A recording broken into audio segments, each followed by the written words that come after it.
Que agora eu queria falar de uma coisa que é um assunto que, cara, eu acho que da Bíblia é um dos assuntos que eu mais estudei, que é escatologia, que são os tempos finais.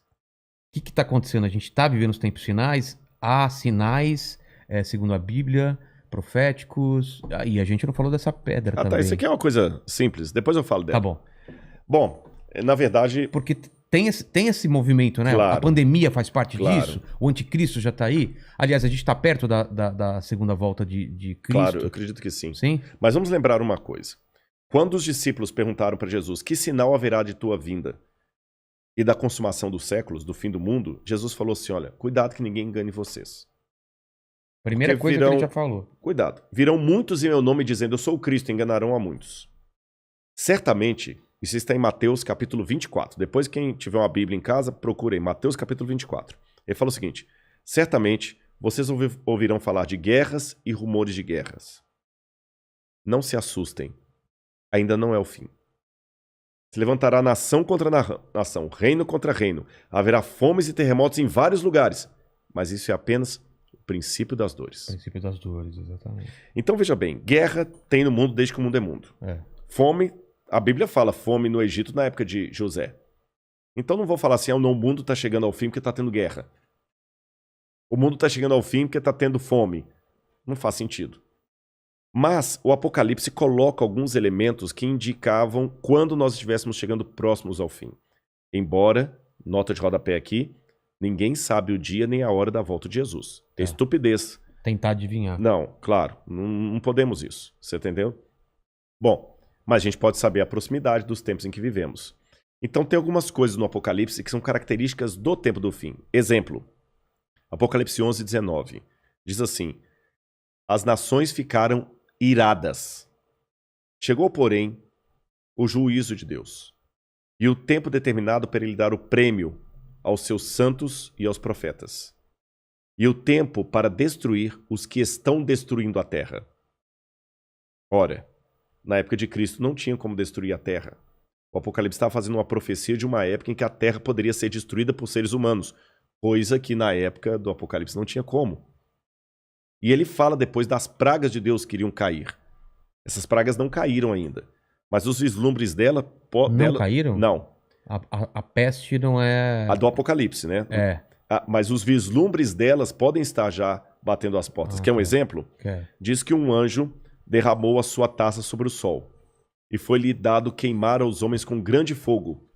Os homens se queimavam com um intenso calor e blasfemavam o nome de Deus que tinha autoridade sobre essa praga.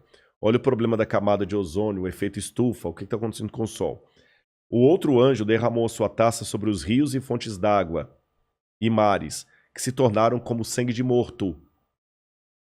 Sangue de morto não é vermelho, dessa cor. Sangue de morto é escuro, é fétido, é quase coagulado. Como é que está Pinheiros, Tietê, Lagoa Rodrigo de Freitas, as águas do mundo? Poluição. As previsões é que até 2025 a guerra do mundo vai ser pela água. Fala do anticristo, que ia dominar o mundo inteiro de uma maneira algorítmica. Pacífica, porque é um algoritmo. O 666. O que é o 666? O que é o 666? Na época do Antigo Testamento, Deus deu algumas normas para os judeus.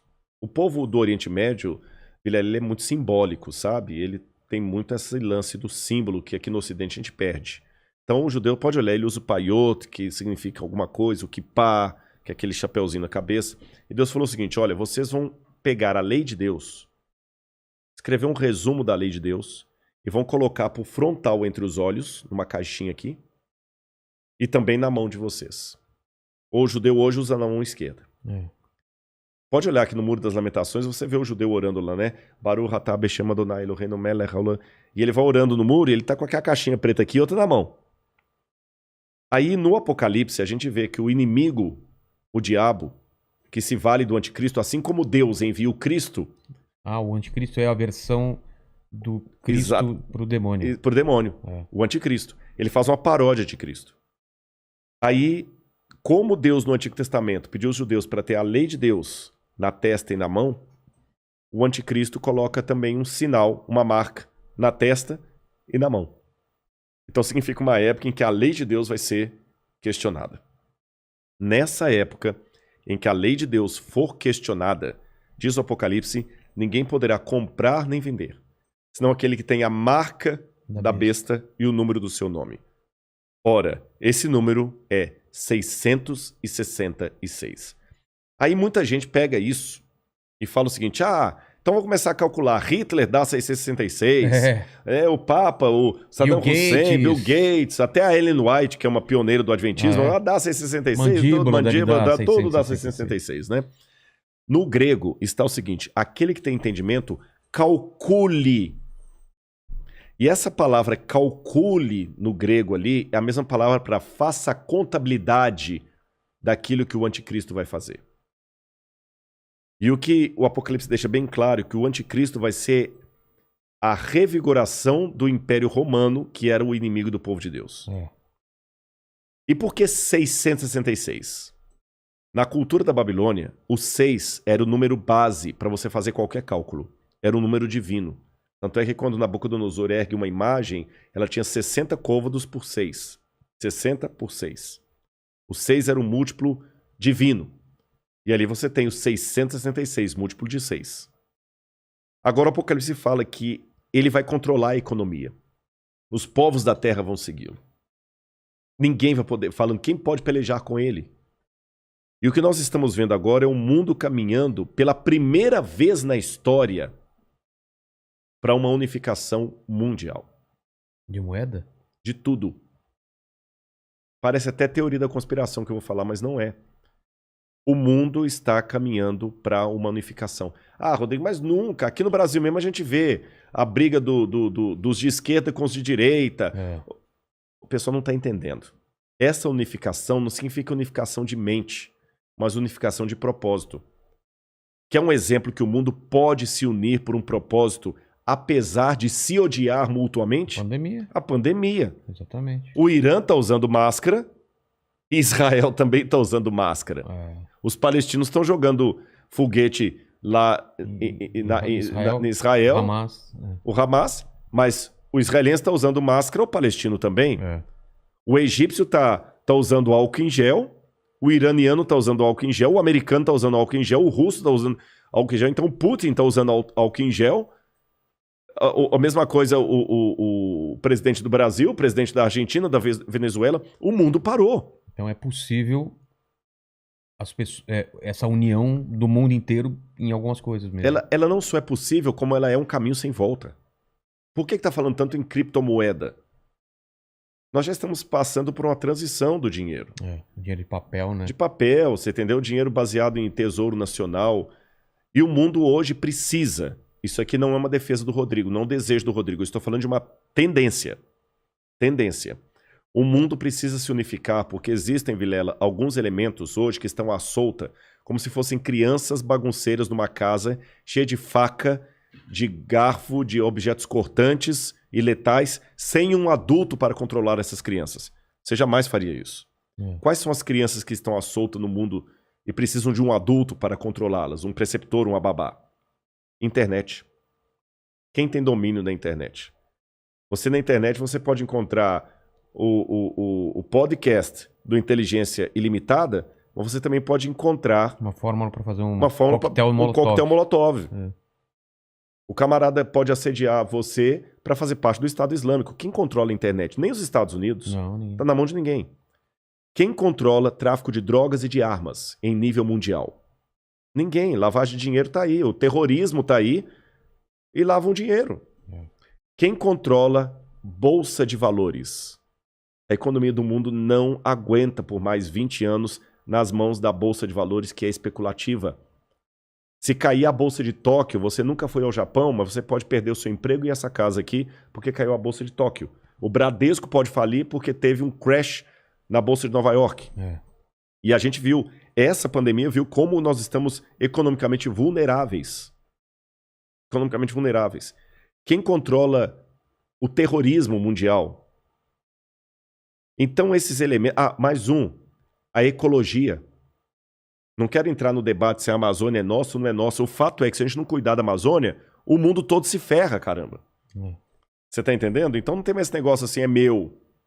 Então hoje a gente precisa de um governo único que com leis mundiais controle a internet, bolsa de valores, que vai desaparecer, o reset está aí, controle a economia, gastos, terrorismo e tudo mais.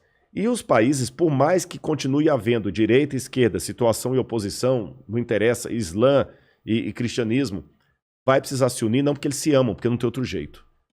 E essa união está muito parecida com o caminho de preparação para o anticristo. Agora, a minha questão aqui não é cair naquela esquizofrenia escatológica de achar agora que qualquer coisa eu tenho que evitar porque senão é a marca da besta. Eu já vi gente, isso aqui é sério, que não quer deixar colocar o revolvinho da temperatura na testa da mão, que aquele é a marca da besta. Calma. Estupidez, não tem nada a ver um negócio desse, gente, tá bom?